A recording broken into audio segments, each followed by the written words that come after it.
Avatar: The Last Airbender has been adapted for live action on Netflix as they try to outdo M. Night Shyamalan's story of Aang and his friends. And this show calls him Aang, which means it's already won.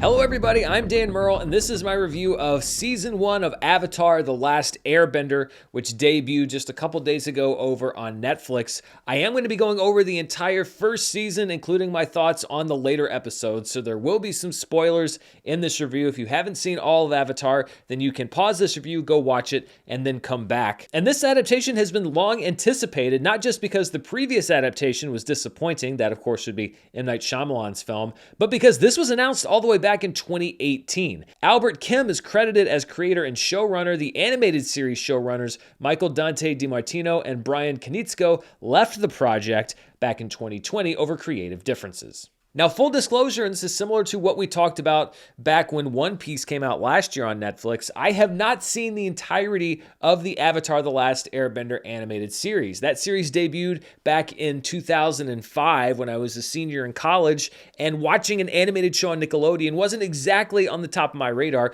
Not to say that it wasn't worthy of my attention or that it's just for kids, just that it wasn't quite in that sweet spot for me, and I know a lot of people love this show because they're a little bit younger than I am, and they're kind of amazed that I haven't seen it, but it really just does kind of depend on when you're growing up. Back when I did One Piece, I went in completely cold. I didn't know anything about the show or the lore or the characters or anything like that. This time I decided to do a bit of a hybrid approach. So I watched about the first half of Season 1 of Avatar: The Last Airbender, which is what is being adapted in this season of live-action television, because I wanted to get a feel for the characters and how they're portrayed in the animated show, but then I intentionally didn't watch the rest of the season because I also wanted to experience some of the story with fresh eyes, or at least eyes that are somewhat fresh. I saw some of the M. Night Shyamalan film. It was actually famously the only movie in the entirety of my work at Honest Trailers that I just couldn't get through. Bring me all your elderly! Generally, just kind of looking at my overall thoughts, I thought that this was a pretty good show that took a while to get going. I actually think it's good that Netflix did the binge model for Avatar: The Last Airbender because I worry that if they were going week to week, that people would jump off the train based off of the early episodes. Not that they were terrible, but they weren't exactly the most compelling episodes to keep you coming back week to week, at least not in my opinion. Now, it was obvious, even with my limited knowledge of the animated show, that this was a very liberal adaptation of the first season of Avatar: The Last Airbender. And while I'm sure that many fans of the animated show are going to judge this show based on that, and that's their right to do so if it's a very beloved thing for them, I'm really only using that knowledge in my head to inform some of my thoughts on this live action adaptation and not necessarily judge this adaptation by what they used or didn't use from the source material. One of the biggest questions with a high profile adaptation like this is the cast. Are they going to be any good? Are they able to convey the spirit of the characters as people know and love them? And really, I think the most important part of that cast would be your main trio of characters, Aang, Katara, and Sokka. And of the main trio, the major standout for me was Ian Owsley as Sokka. There was a lot written about his character based on some media reports about changes that were made, but I felt like he was on point from the very beginning of the show, from episode 1, bringing the character's humor to the forefront, but also doing a great job of showing Sokka's insecurity and vulnerability. Sky Bison. Sky Bison. Repeating it doesn't help. Where are you going? To prove you're a jerk. Oh, yeah? Well, I don't need proof of that. Gyawan Dio as Katara got off to a bit of a slow start for me. I wouldn't say that she was bad, but her character felt a little bland until we reached the end of this first season. And I think when it comes to Katara, part of it was the writing of the character, and part of it was an actor who I think was still becoming very comfortable with her character. And that's largely how I also felt about Gordon Cormier's Aang. For most of the season, he reminded me a lot of Daniel Radcliffe in the first Harry Potter movie, which is a movie that I actually really like, in that he's able to act sincere, or whatever the scene calls for, but doesn't really seem to be accessing the emotions that the character would be feeling. I don't want the power. I can't be a a wizard. It comes off as more of a performance, and I know that sounds weird when we're talking about acting, which is a performance, but you know what I mean. Sometimes there's more of a naturalistic performance, and sometimes you look at someone and you're very conscious that they're acting. And this is actually very, very common with younger actors who are still learning their craft. And even more than Katara, I think that Gordon Cormier really grew into the role of Aang as the season went on, and I think it's been reportedly about 18 months since filming wrapped. And should there be a season 2, I think that everybody's positioned pretty well to pick up where they left off, and hopefully we'll be out of these sort of bumpy growing pains of the first few episodes of the season. Two actors that were on point for me from the first moment were Dallas Liu as Prince Zuko and Paul Sun-Hyung Lee as Uncle Iroh. Obviously, there's a lot in the source material that I'm not familiar with, but I really felt their connection incredibly strongly, even in the early parts of this story. He's a coward! I don't know about that, but it's clear that this avatar is not what you nor anyone else would have expected. There's so much that's unspoken between these two characters, and it is shown through a combination of the performances, which I thought were really strong, and the decisions to do things like flash back to Uncle Iroh's son's funeral and show the bonding that he had with his nephew at probably the lowest point of his life. Dallas Liu's wounded portrayal of Zuko doesn't undermine, though, the moments where we have to believe that he is brutal or that he has to be threatening. He's a person who has been manipulated and abused for his entire life, and we see that rage and that anger underneath. It really did feel like a character that has been fleshed out on multiple different levels. Paul Sun-Hyung Lee adds so much likability as Iroh, but also a deep well of pain. He and Zuko are a great team because they have so much pain in common. And that pain all flows from Daniel Day-Kim as Fire Lord Ozai. He casts a very long shadow, which is great because we get the threat from him in just a handful of scenes. The brutality of his duel with Zuko does more than 4 episodes worth of lesser written material would have done. Daniel Day-Kim was a great choice for this role. He's very strong in the part, and we see his effect on Azula, his daughter, played by Elizabeth Yu, who looks to figure into the next season in a big way. You're perfect. It's not good enough.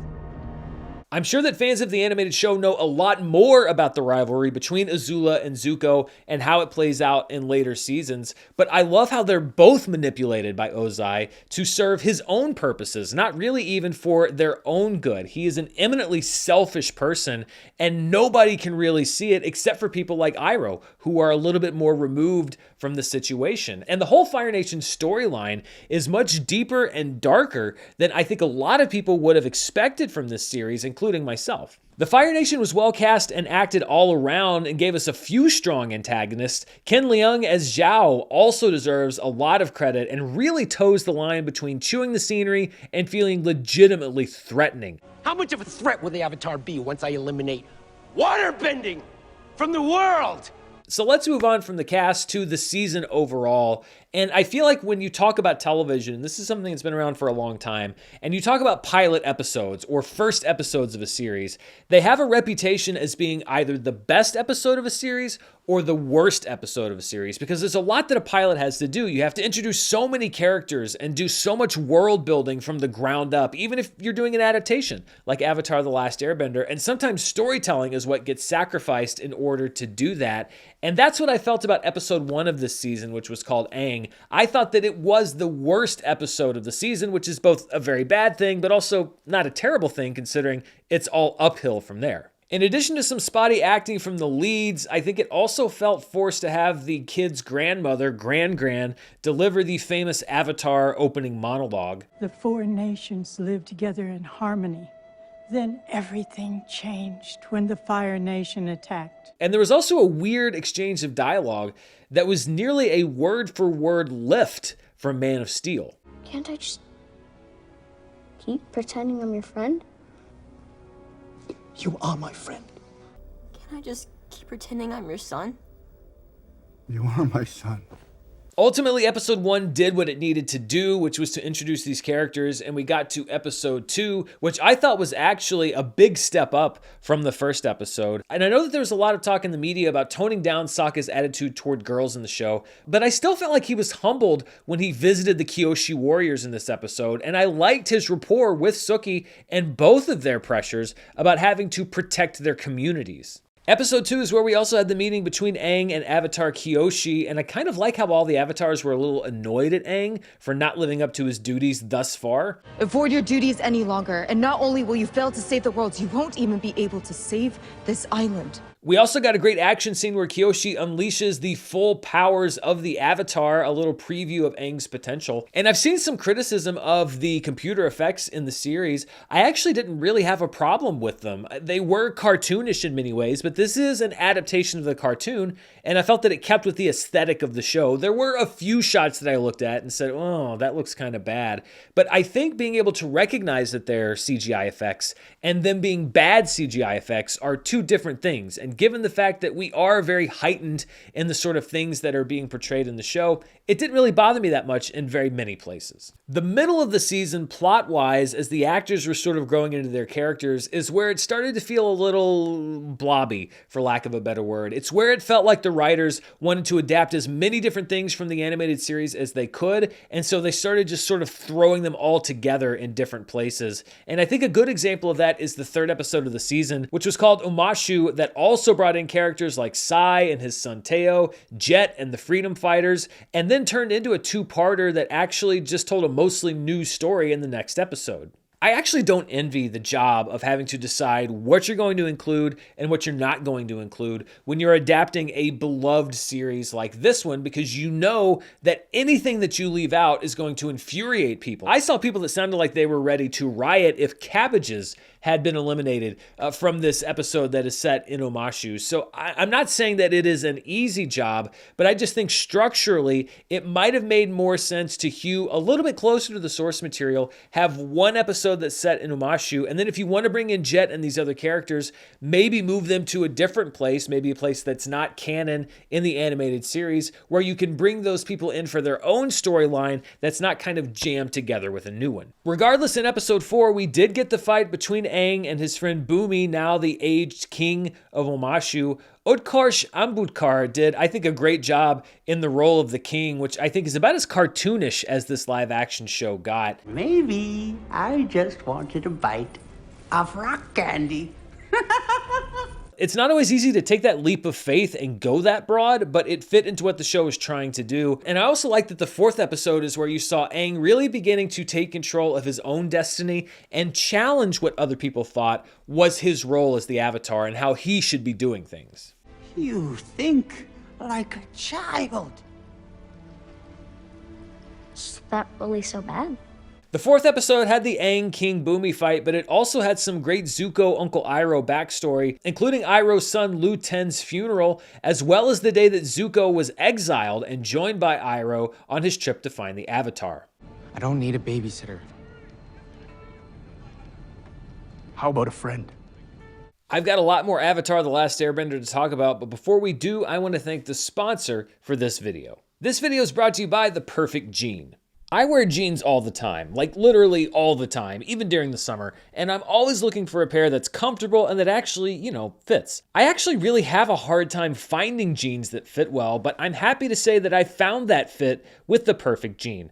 I got a pair of athletic fit jeans to try and wore them when I traveled this past week. First of all, they were great for a plane ride. The fabric is soft and stretchy, and they made cramming myself into a tiny airplane seat as tolerable as possible. And they also have great pockets, big enough to handle everything I carry with me, as well as a literal pocket Star Trek book that I carried with me to read during my downtime.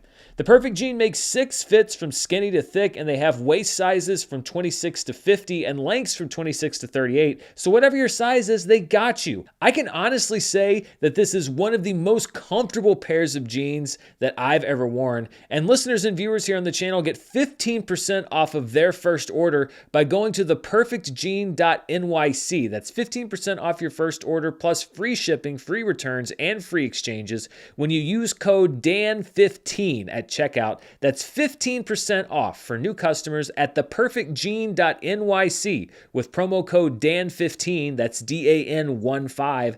After you purchase, they'll ask you where you heard about them, so please support our show and tell them that we sent you. F your khakis and get the Perfect Jean.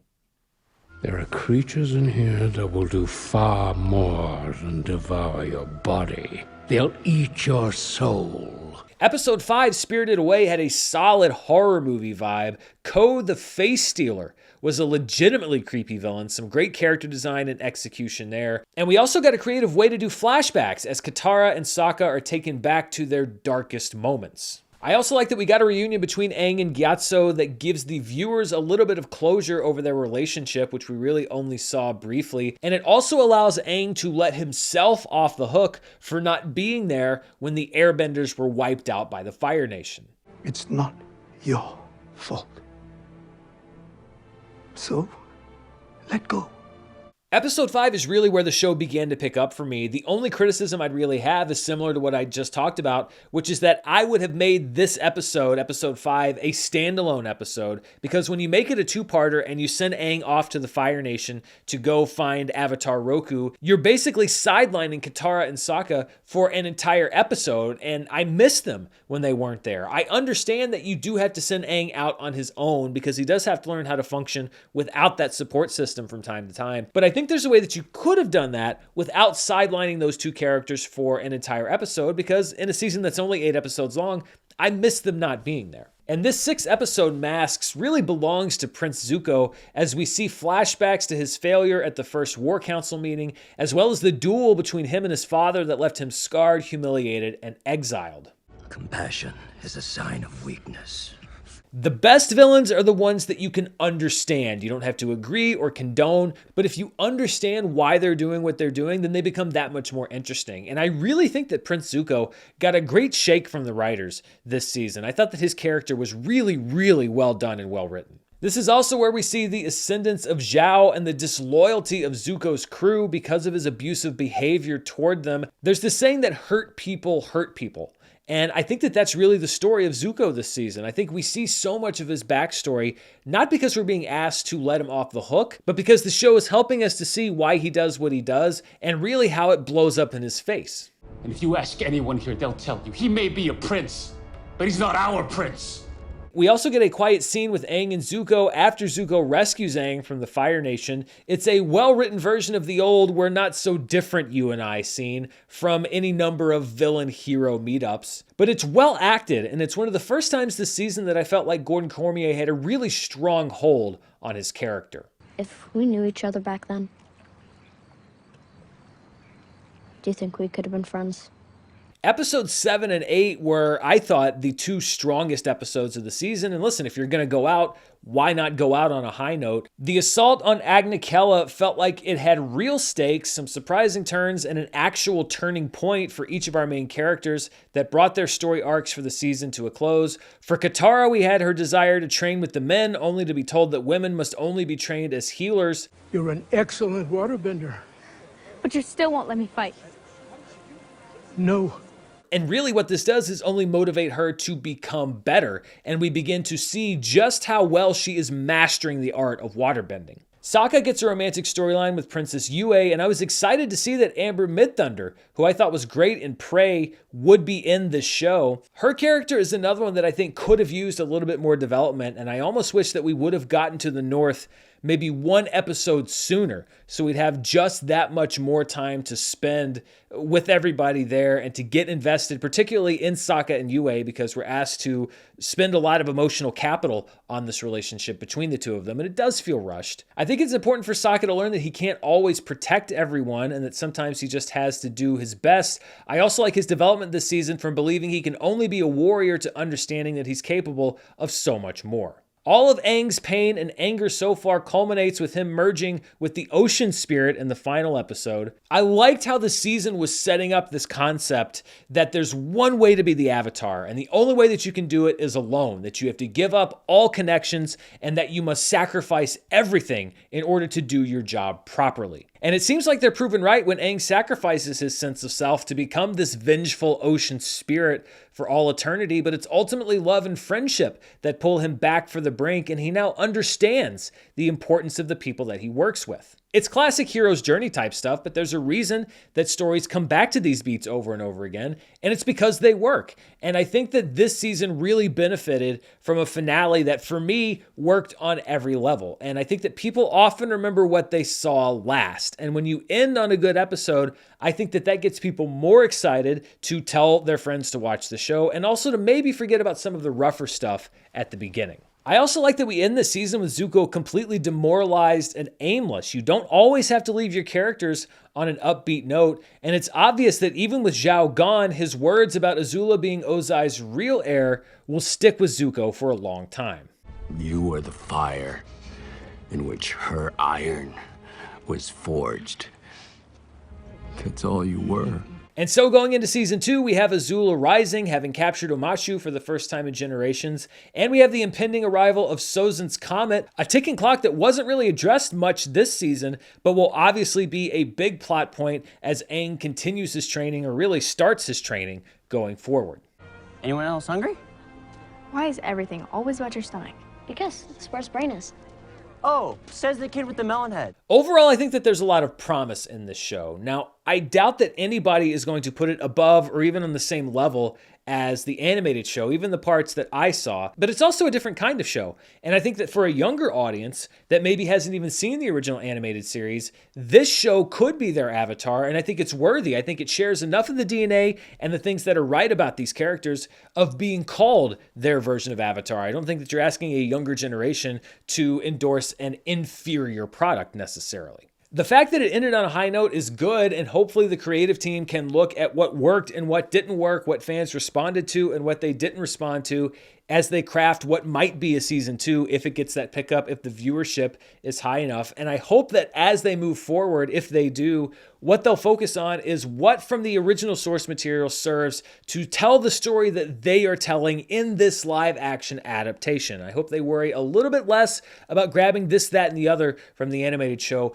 and a little bit more about including what they need to tell for their version. It's never going to measure up or include everything that's in the animated version. That's just an impossible task. So focus on making your version the best version of the show that you want to make. Halfway through, this would have rated an it's fine on my personal scale, but the second half plus some great performances bump it up into an overall it's good for season 1 with, as I said, a lot of room for improvement. So those are my thoughts on Avatar: The Last Airbender. What do you think? Let me know down in the comments below. And as always, stay tuned right here on the channel. I've got awards season recaps, box office, as always, reviews, movie news, all the stuff that we usually do. Thank you so much for watching the show. Thank you to The Perfect Gene for sponsoring the show, and I'll see you next time.